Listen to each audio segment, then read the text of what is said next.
वालेकुम, नमस्ते। आज की ये प्रेस कॉन्फ्रेंस कुछ मुद्दे जो चल रहे हैं शहर में, कुछ मीडिया के ज़रिए से लोग चला रहे हैं, अपने मतलब कुछ पर्सनल जो है इंटरव्यू देके एक अलग माहौल बनाया जा रहा है, उस पर ये प्रेस कॉन्फ्रेंस की जा रही है। देखिए, कुछ दिन से आवाज़ साहब को लोगों ने घेरने की कोशिश की है, अलग अलग मुद्दों पे अलग अलग बातों पे राजनीति हो रही है। तो अगर मतलब यहाँ पर हम लोगों का आज खास करके राष्ट्रवादी पार्टी के हम लोग जो सब नगर सेवक हैं, एक बात क्लियर कर देना चाहते हैं कि हम लोग कहीं पे नहीं जा रहे हैं। हम आवाज़ साहब के साथ, आप लोगों ने तो पूछा ही नहीं ना आप लोगों को कहीं जा रहे हैं क्या? नहीं रफीक भाई, आपने नहीं पूछा है। जो माहौल बन रहा है कि 22 नगर सेवक जा रहे हैं, 24 जा रहे हैं, 10 जा रहे हैं, 5 जा रहे हैं, अभी के दो पार्टी के लोग बना रहे हैं ना वो माहौल। तो ठीक है, शिवसेना बालासाहेबांची और राष्ट्रवादी कांग्रेस पार्टी, आप ही लोग वोटिंग बाजी एक दूसरे के खिलाफ कर रहे हो।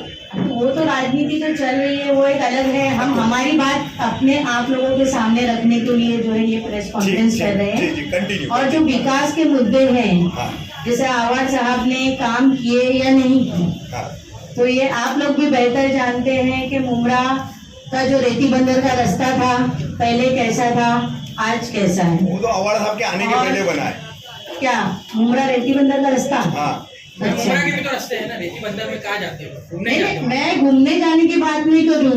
रोड मेकिंग की अगर आप बात करेंगे, रोड मेकिंग की आप बात करेंगे तो वो आवाज़ साहब यहाँ पर आए भी नहीं थे, उससे पहले बना है वो।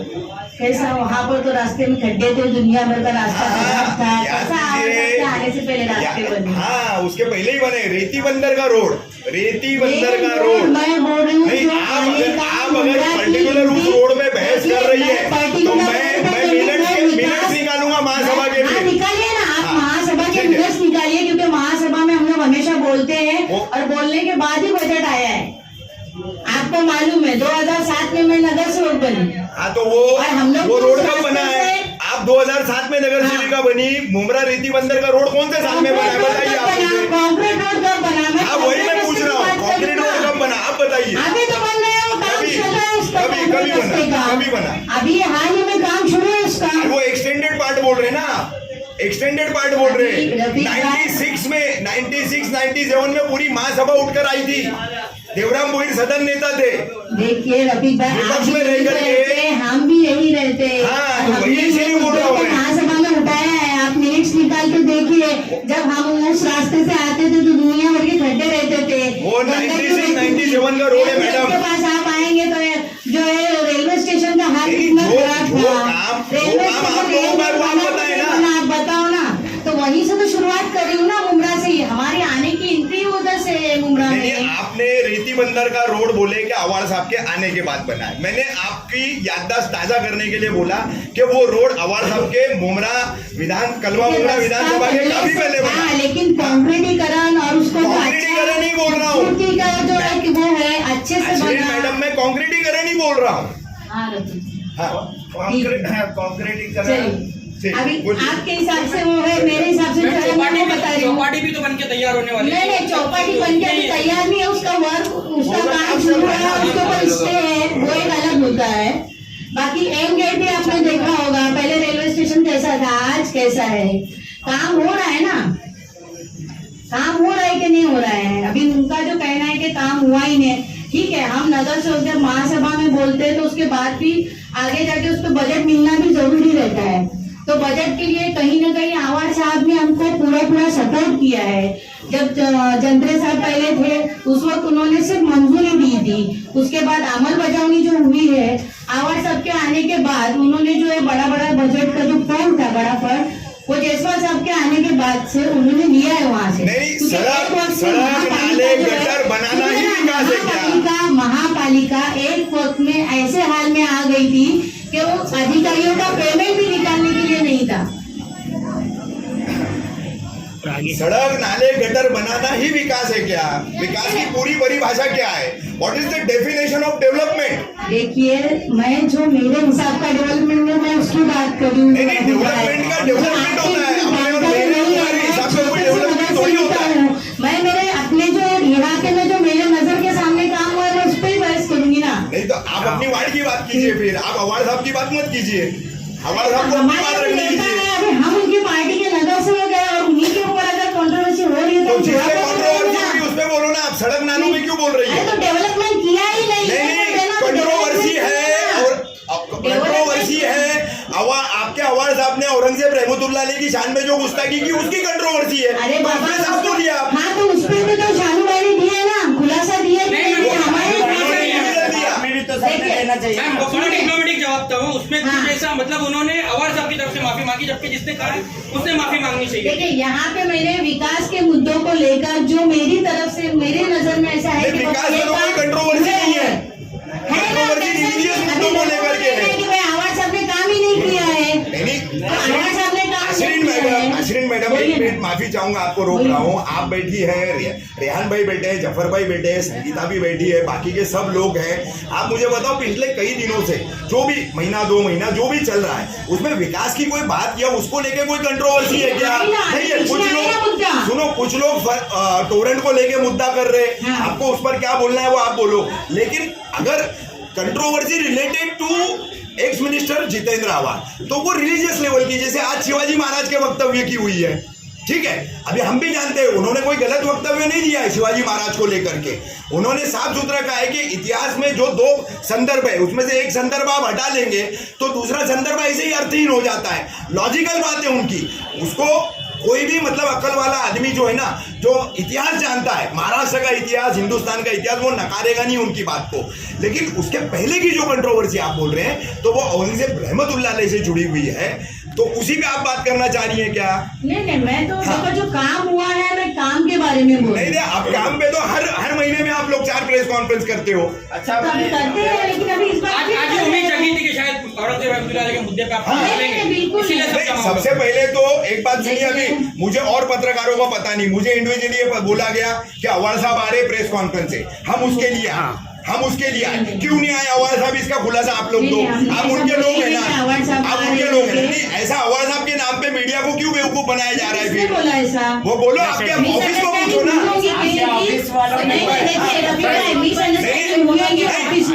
मुझे कॉल है संगीता मुझे कॉल है ना। मैंने स्पष्टीकरण क्या दिया, मुझे मेरा पता है, अन्य पत्रकारों को पता नहीं। मुझे ये बोला गया 5 बजे अवार्ड साहब की प्रेस कॉन्फ्रेंस। अवार्ड साहब 5 बजे आ रहे हैं, कोई मसला नहीं, हमको आप 5 बजे अवार्ड साहब एक प्रेस कॉन्फ्रेंस के लिए आ रहे हैं, ये मैसेज है। हम नहीं आते क्या? नहीं, ये गलतफहमी हो गई होगी रफीक भाई। आप लोगों का बड़प्पन है कि हमने जब भी बुलाए एक सदस्य हमारे लिए आए हैं।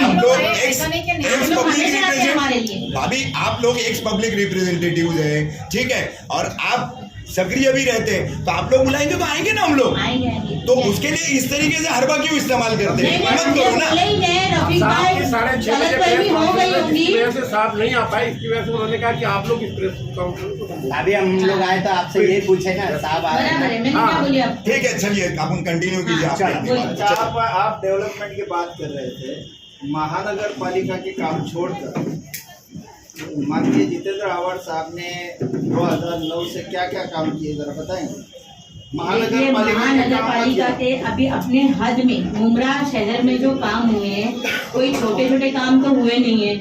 अगर आप देखिए, महानगर पालिका के काम भी तो काम ही है ना, और लोगों की सहूलत के लिए किए जाने वाले काम को अगर आप गिनेंगे ही नहीं तो फिर कैसा होगा? पानी का जो लोग बोल रहे हैं अभी पानी के लिए कुछ किया नहीं, सम पंप बनाए नहीं क्या? सम पंप बनाने से पानी की राहत हुई नहीं क्या लोगों को? आज अलमास कॉलोनी का एरिया कितना प्रॉब्लम वहाँ पे होता था। अभी ये इमरान वहाँ पर भी जो है सम पंप बनने के बाद आज ही मेरी इनसे बात हो गई सावन के हिसाब से, जो वाटर डिपार्टमेंट के एग्जीक्यूटिव हैं, एग्जीक्यूटिव इंजीनियर, उन्होंने कहा कि पहले मुझे 220 कॉल आते थे एवरी डे पर डे, अभी सम पंप के बाद मुझे सिर्फ 20 कॉल आते हैं। वो 200 कॉल कम हो गए क्योंकि पानी की तकलीफ लोगों को इस तरह से उन्होंने समझाया कि काफी फर्क हो गया। इकबाल भाई का यही सवाल था, महानगर पालिका के काम के बाद में दूसरे काम क्या हुए वो बता। अरे लेकिन महानगर पालिका के काम जो जरूरत के, सहूलत के, लोगों के जरूरियात के जो काम है उसी को करना जरूरी है ना। पहला वो काम होना। अभी कोविड पीरियड में, चलो कोविड का एक मिसाल ले लो, कोविड पीरियड में आवाड साहब ने लोगों के घर घर अनाज मतलब वो जो खिचड़ी वगैरह जो भी बना, हाँ, लोगों को खाने की वो सहूलत करने की कोशिश की है। उसके बाद में सबसे बड़ा जो है कोविड सेंटर हमारे यहाँ पे ही आया मुमरा में। कहाँ से पेशेंट यहाँ पर आते थे। कोविड पीरियड में कब्रिस्तान जो है हमारा कौसा का कब्रिस्तान बंद हो गया था, अमृतनगर कब्रिस्तान बंद हो गया था। उस वक्त में कौन सा कब्रिस्तान काम आया? तो आप काम किए हुए बातों को कीजिए ना, किसने कहाँ से फंड लाया, किसने कौन सा काम किया, इधर का फंड आया कि नहीं, वहाँ का फंड आया, काम होना ये सबसे बड़ी जरूरत है। क्योंकि हम 2000 हमारी जानकारी के हिसाब से मुमरा प्रभाग समिति से जितना टैक्स महानगर पालिका को जाता है उतना रिटर्न फंड भी नहीं आता। देखिए, ये आपकी गलत फहमी है। अगर आप मिनट्स ओपन करके देखेंगे ना तो आपको पता चलेगा कि आपके यहाँ से टैक्स कितना जाता है, वहाँ से फंड कितना है। देखा है, आपको अमाउंट बता सकती है कितना जाता है? देखिए, अभी अमाउंट तो मैं एग्जैक्ट आपको फिगर नहीं बता सकती हूँ, लेकिन हर महासभा में हम लोगों की चर्चा होती है, जिसपे फिर हम लोगों को ये बात सुननी पड़ती है कि आपके यहाँ से 60% कलेक्शन हुआ है, 45% कलेक्शन हुआ है। पहला जो शुरुआत कर रहा, अभी तो अल्हम्दुलिल्लाह अपने यहाँ से रिकवरी थोड़ी अच्छी हो रही है, लेकिन पहले जो पुराना हमको बहुत कुछ सुनने मिलता था और वो लोग जो है बजट देने के लिए भी बहुत सारी आनाकानी किया करते थे। लेकिन अल्हम्दुलिल्लाह हम लोगों ने काफी हद तक बजट भी लाया और काम भी किया। और आप लोग अपने टाइम में वक्त मुकर्ररा पे आप लोग आए, हम आपका सबसे पहले शुक्रिया अदा करते हैं। हमको अवार्ड साहब का इंस्ट्रक्शन था, अवार्ड साहब का कॉल था कि आप लोग एक प्रेस कॉन्फ्रेंस करिए। प्रेस कॉन्फ्रेंस में शहर में जो काम हुए हैं, चाहे वो महानगर पालिका के हो चाहे साहब के काम, तो साहब ने किया है, साहब के प्रयासों से जो काम हुआ है उस विषय पर आप लोगों को आज बताएंगे। इसी सिलसिले में ये प्रेस कॉन्फ्रेंस बुलाई गई थी। बहुत सारी बातें, देखिए नगर सेवक की एक हद है। नगर सेवक से अगर हम बहुत ज्यादा तवक्को रखेंगे, जो हमारी हद से बाहर का काम है वो अगर आप हमसे पूछेंगे तो हम आपको नहीं बोलेंगे, लेकिन जो हमारी बस में, जो महानगर पालिका के बस में था, हमने वो सारे काम करने की पूरी कोशिश की। हम ये नहीं कहते कि हमने 100% काम को कर दिया और हम 100% काम नहीं कर पाए। उसकी वजह ये थी कि 2 साल हमारा कोरोना काल में चला गया, जिसकी वजह से हमको बजट की बहुत परेशानी आई, बहुत दिक्कत आई। देखिए, सबसे बड़ा मसला यहाँ पर जो था, कोरोना काल जब पूरे हिंदुस्तान में आपदा आई हुई थी, उस वक्त जो हमारे शहर में सबसे बड़ी जरूरत थी वो कोरोना हॉस्पिटल की जरूरत थी। वो हमारे माननीय कैबिनेट मिनिस्टर डॉक्टर जितेंद्र आवाज साहब ने पूरी कोशिश करके यहाँ पर हॉस्पिटल को कायम किया और मैं उसके लिए उनको मुबारकबाद देना चाहता हूँ और मुमरा कैसा की आवाम को भी मुबारकबाद देना चाहता हूँ कि लोगों ने उसमें हमारा भरपूर साथ दिया और मीडिया के लोगों भी भरपूर साथ में मुबारकबाद पेश करना चाहता हूँ कि आप लोगों ने भी कदम से कदम मिला करके हमारा साथ दिया। वो बहुत बड़ा काम था। पूरे महाराष्ट्र से कोई ऐसी जगह नहीं थी जब लोग कहीं पर हॉस्पिटल के, सारे महाराष्ट्र के हॉस्पिटल बंद हो चुके थे, तो ये मुमरा की सरजमीन थी और मुमरा का ही ये कोविड हॉस्पिटल था जिसमें तमाम लोगों ने आकर के अपना इलाज किया और लोगों ने वहां पर आकर के बाकायदा वीडियो भी दिया कि हम कहाँ कोटन से आए, कोई किसी ने कहा कि हम कहीं से आए। दूसरा सबसे बड़ा इशू था कब्रिस्तान का। देखिए, कब्रिस्तान का इशू को कुछ लोगों ने सेंसिटिव बनाया। उसको हम ठीक है, कुछ भी रहा होगा, सेंसिटिव जो भी रहा होगा, जो भी मुद्दे हैं, ठीक है, लेकिन अगर कोरोना लोगों ने सेंसिटिव बनाया कि आपने रिजर्वेशन घुमा करके अपनी जिद को पूरी करके सेंसिटिव बनाया। मेरे बड़े भाई की आरटीआई है उसमें, मैं साफ बोल रहा हूँ। एक मिनट, अब मेरी बात सुनो mister Zafar Nomani, please listen to me. आपने 12.5 एकड़ पे जो स्लॉटर हाउस का रिजर्वेशन था वो वहां से गायब करके वहां पर 5 एकड़ का कब्रिस्तान लाया। स्लॉटर हाउस शहर को रोजगार देने वाला था, वो कहाँ है बताओ अभी आप। नहीं, पहले अभी इस सवाल का जवाब, आप इस सवाल का जवाब दीजिए। आपने स्लॉटर हाउस की जमीन पर आपने शासन की मंजूरी के बगैर, कैबिनेट की मंजूरी के बगैर आपने वहां पर कब्रिस्तान पारित करवाया, तो 12.5 एकड़ का शहर को रोजगार देने वाला स्लॉटर हाउस का है। क्यों भी आंसर, क्यों भी बात तो सुनने नहीं, आप बात से जवाब तो बोले दीजिए। इसी का चाहिए, लेकिन घुमाना नहीं। अरे आप बात तो बोले दीजिए। आपके और साहब के काम पे बात कर रहे हो ना, तो इसी पे बोलो। अभी आप जब बोलने ही नहीं देंगे तो कैसे बोलेगा कोई आदमी? सवाल का जवाब दो। आप बोलिए, बोलने नहीं दीजिए। मैं आपकी बात का जवाब नहीं दूं तो आप बोलिए। चलिए, कब्रिस्तान की मैंने बात की, मैंने बात कहा कि कब्रिस्तान के बाद क्या ये शहर में आज से स्लॉटर हाउस का मुद्दा बंद हो गया? क्या हम स्लॉटर हाउस के लिए प्रयास नहीं कर रहे? स्लॉटर हाउस अगर नहीं आएगा, नहीं, क्यों ऐसी जरूरत आई कि स्लॉटर हाउस हटा करके वहां कब्रिस्तान लाना पड़ा? क्यों जरूरत आई, इसका खुलासा करें आप। शहर को कब्रिस्तान 2000 शहर को कब्रिस्तान कब्रस्तान की जरूरत थी, बहुत ही अहम जरूरत थी, क्योंकि दोनों कब्रस्तान ने बोर्ड लगा दिया था कि हम वो भी सारी सियासत मालूम है, नमक कौन डलवा रहा था, क्या कर रहा था, सारे वीडियो सामने आ चुके हैं। कब्रस्तान के जो कब्रस्तान के जिम्मेदार है वो जाने। हम ये जानते हैं कि कब्र शहर में एक कब्रस्तान की जरूरत थी। आप भी जानते हैं, आप इस शहर के पुराने, हम आपको भी जानते हैं कि आप खुद जानते हैं कि यहाँ क्या मसले थे, तो कब्रस्तान लाया गया। लेकिन नहीं, आपने और आपकी पार्टी ने मुसलमानों का रोजगार छीनने की सुपारी बजाई। रफीक भाई कैसे तो आप ये कह रहे हैं, हमने उस विषय को अगर बंद कर दिया हो, स्लॉटर हाउस के विषय को बंद कर दिया, उसको छोड़ दिया हो, तो आप छोड़ ही चुके हो। नहीं क्यों छोड़ेंगे? पिछले एक साल में आपकी किसी प्रेस कॉन्फ्रेंस में स्लॉटर हाउस पे आपने क्या काम किया है, क्या आपने उधर उसका प्रोग्रेस बताया? बताइए मुझे। एक साल में, पिछले एक साल में भाई, एक साल से तो हम खुद ही बाहर है। जफर भाई क्या हमारे मार्च में कंप्लीट हो गया। अरे आप बाहर रह के विकास कामों पे आप पत्रकार परिषद ले रहे हैं। हमारे जो काम हो गए हम वो कह रहे, जो होने वाले हमने तो बात नहीं की है ना भाई ठीक है, आप और आपकी पार्टी और आपके साहब बोलते हैं सड़क चौड़ी हुई क्या नहीं हुई, बोलते हैं ना जी। लोगों के कितने इस्तेमाल में बताओ, कितने शहर में पार्किंग जोन है बताओ। पूरा शहर नो पार्किंग के बोर्डों से आपकी मनपा ने पटा कर एक मिनट पाट कर रखा है, कहीं उसका डिवाइडेशन नहीं है। मनमानी लोग आपसे अलग अलग तरीके से जुड़े हुए लोग प्राइवेट पेन पार्किंग चला रहे, कौन दे रहा है उनको? लोग शहर में गलत करे, वो चाहे मेरा आप ही के लोग हैं, आप ही के लोग हैं। रफीक भाई, मेरा सगा भाई क्यों ना उस पर कार्रवाई की जाए? अगर हम मतलब ओवरऑल संगठन की बात आ रही है, ओवरऑल पार्टी की बात आ रही है। कहा कि पार्टी का तो मेंबर छोड़ दीजिए, मेरा सगा भाई अगर कहीं पर हॉकर्स की जगह पर कब्जा कर रहा है, हॉकर्स खुद अनलीगल कर रहा है, हॉकर्स की जगह पर कब्जा कर रहा है, पार्किंग कर रहा है, मुझे पर कार्रवाई करिए। जफर भाई आप सेंसिटिव हुए, रोड चौड़ा हुआ, एक मिनट, रोड चौड़ा हुआ, रोड का इस्तेमाल कितना है बता दो। 22 करोड़ का एक्सटेंशन था वो, 22 करोड़ का एक्सटेंशन। इसके साथ में एक और बात आपको बोलता हूँ, मुमरा फीडर 1 का केबल, मुमरा फीडर 2 का केबल अंडरग्राउंड करने का काम वो 20 करोड़ का टेंडर कारपोरेशन ने दिया। वो केबल कहाँ है, कैसे अंडरग्राउंड हुआ है, चल करके आप बताएंगे मुझे? अभी साथ में चलते हैं। सुनिए ना, मैं आपको एक चीज बता दूं, उसका जो कॉन्ट्रैक्टर उसका नाम है सदा। मैंने उससे कई बार बात की कि भाई आपने ये जो केबल कॉन्ट्रैक्ट का काम था आपने लिया था, वो काम क्यों बंद कर दिया? उसने कहा कि बिल हमको नहीं मिल रहा है, बिल की वजह से हमको प्रॉब्लम आ रही है। तो अगर हमारा टेंडर 2-3 साल पहले हुआ था, लेकिन हमको 25% बिल आया। बहुत सारे काम इस वजह से पेंडिंग है कि लोगों ने 3-3 साल पहले काम किया, उनको बिल नहीं हुई। और मैंने आपसे साफ लफ्जों में कहा कि 100% काम नहीं हुआ है। ये हम दुहाई दे ही नहीं सकते कि 100% काम हुआ है। हम कहाँ कह रहे हैं रफीक भाई, काम पेंडिंग है, लेकिन उसमें क्या हो रहा है, बहुत सारे हमने आपसे कह दिया कि कुछ कोरोना काल की वजह से, कुछ बजट की वजह से, इसकी वजह से हमको प्रॉब्लम आ रही है।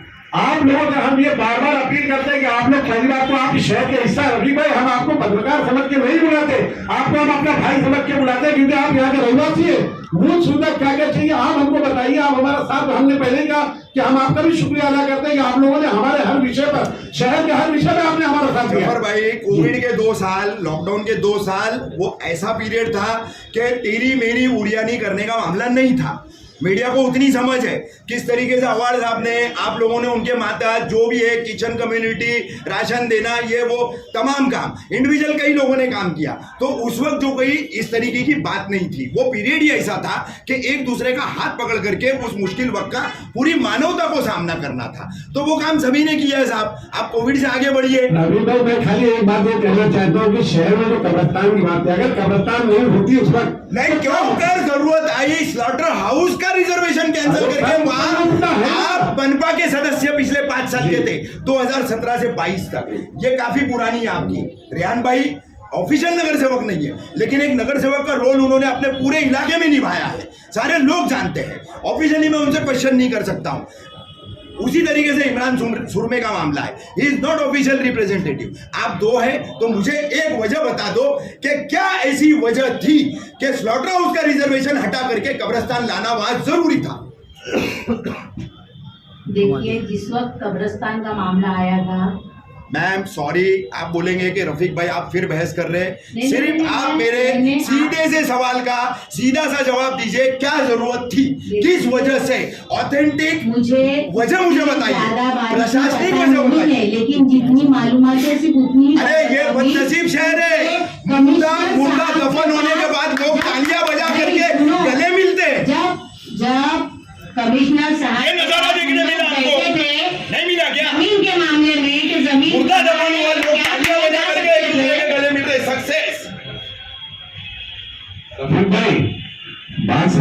आपकी, लेकिन अभी मुझे वजह जाननी है। आप मनपा में 5 साल थे, पिछले 5 साल आप मनपा में थे, मनपा में वो है पिछले 15 साल से। मुझे बताइए स्लॉटर हाउस का रिजर्वेशन रद्द करके वहाँ कब्रिस्तान लाने की वजह क्या थी? अश्विनी मैडम बोल रही है, लेकिन आप जो बोल रहे हैं ताली बजा घुमाओ फिराओ नहीं। सीधे सवाल का सीधा जवाब दीजिए। घुमाओ कब फिराओ आएगा शहर? कब आएगा? देखिए, अभी मैं सीधा ही जवाब देंगी कि अगर आप सुनना ही नहीं चाहते तो मैं क्या कर सकती हूँ? नहीं बोलिए बोलिए भाई। रफीक भाई, देखिए मैंने क्या बोली, मुझे इसकी पूरी बारीकी नहीं पता है। जितनी मालूमात है मैं उतना ही बता रही हूँ कि हम लोग जब कब्रिस्तान वाला मामला जब उठा था और जयसवाल साहब के सामने हम जब मीटिंग के लिए बैठे थे थाने के डॉन। वहाँ पे, हाँ थाने के डॉन अब वो मुझे नहीं मालूम। ने आपके सामने उपाधि दी ना। तो उस वक्त में सरकारी ये जब कार्यक्रम में मुद्दा बोले उठा कि कि मैंने जमीन यहाँ कहाँ थाने के है, डॉन के कहाँ पास- दी जाएगी, कहाँ की जाएगी, तो उस वक्त ये बात हुई कि भाई मित्तल में जमीन है करके। और जब मित्तल की जमीन की बात आई तो मित्तल वाले को भी बुलाया गया। मित्तल वाले ने ऑब्जेक्शन लिया कि भाई मैं वो जमीन नहीं दे रहा हूँ। उसके बाद में कई वक्त बीता, मुझे नहीं मालूम उस पीरियड में क्या हुआ नहीं हुआ, और उसके बाद ही जो है यहाँ पे कब्रिस्तान बनाया गया।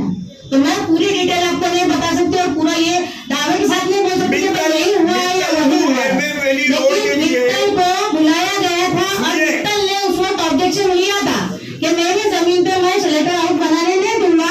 और क्या वही सुपारी थी, जैन धर्म का था ना, वही सुपारी थी। देखो भाई सुपारी थी या नहीं तो मुझे नहीं मालूम है। मेरी जरूरत थी कब्रिस्तान, मैं उसी मुद्दे पे वहाँ पे मीटिंग में बैठी थी। बाकी मेरा कोई और नरोत्तम नगर आज फार्मिंग की तारीख में सोसाइटी कोई 1 फुट की जमीन नहीं देता है। इतने अपने मुंबई कैसे ऐसा नहीं किया कितने मैडम। जमीन 15 साल से ज्यादा, 15 साल से ज्यादा आप नगर सेविका है ना। मित्तल फार्मिंग सोसाइटी कैसे कन्वर्टेड हुई हाउसिंग सोसाइटी में, उसके बोर्ड के अंदर जो है देखिए मैं पीछे बैठे इमरान भाई, उनके भी घर के लोगों के नाम है। डीडीआर में आपने जाके कभी सोसाइटी के कामकाज का लेखा जोखा कभी निकाला? इस शहर के जिम्मेदार प्रतिनिधि होने के नाते अंदर का इंटरेस्ट मुझे उन्होंने लिख करके दिया, उन्होंने लिख करके दिया कि हमें कन्वर्ट करो हाउसिंग में, तो मोमरा कौसा के लोक उपयोगी योजनाओं के लिए मनपा को जो जमीन लगेगी वो फ्री ऑफ कॉस्ट देंगे। क्यों नहीं जानकारी आप नगर सेवकों ने निकाली है? और क्यों मित्तल को इतने बड़े बड़े टीडीआर दिए जा रहे? क्यों दिए जा रहे? 139 करोड़ का रोड है आपका मित्तल टू एमएमपीली का, नहीं है क्या जबर भाई? 139 करोड़ का रोड आप अपना देखो। 4 किलोमीटर का 26 करोड़ का पोखरण रोड नंबर 1 और 2 देखो, कंपेयर कीजिए, कंपेयर कीजिए। नहीं तो उनको बात पूरी करने दो ना, फिर मैं बोलूंगी। फिर तो उनको पहले कंटिन्यू करने दो, फिर उसके बाद मैं बोलती हूँ। अभी जो जानकारी उन्होंने मांगे मैंने उतनी दी जो मुझे थी। इसके अलावा किसका क्या पर्सनल इंटरेस्ट रहता है नहीं रहता है मैं उसमें जाती नहीं हूँ। शहर की जरूरत नहीं, आपका नहीं, मित्तल का। मैं आपकी आपने क्या चाहिए था कब्रिस्तान, उसका तो सारा वायदा करके बात करूंगी। अब किसका फायदा हुआ जमीन है मैडम? आपकी जानकारी के लिए एक और बात बता दूं, कब्रिस्तान के रिजर्वेशन के हेर फेर का पीआईएल का पिटिशनर मैं हूं, लेकिन सिर्फ कोरोना काल में वहां पर कब्रिस्तान आ गया, 1000 से ज्यादा तदफीन हो गई, मैंने मुद्दा छोड़ दिया। मैं मरूमीन के घर के लोगों के जज्बात से नहीं खिलवाड़ करना चाहता, इसलिए मैंने वो पीआईएल छोड़ दी, वो पीआईएल मैंने छोड़ दी, किसी भी तरह का कोई फॉलो नहीं किया। लेकिन आज तक एक सवाल जो है वो कायम है कि स्लॉटर हाउस हटा करके कब्रिस्तान लाने की ऐसी क्या वजह थी? 169 एकड़ जमीन है मित्तल कोऑपरेटिव हाउसिंग सोसाइटी की, आप भी जानती है, आप भी जानती है।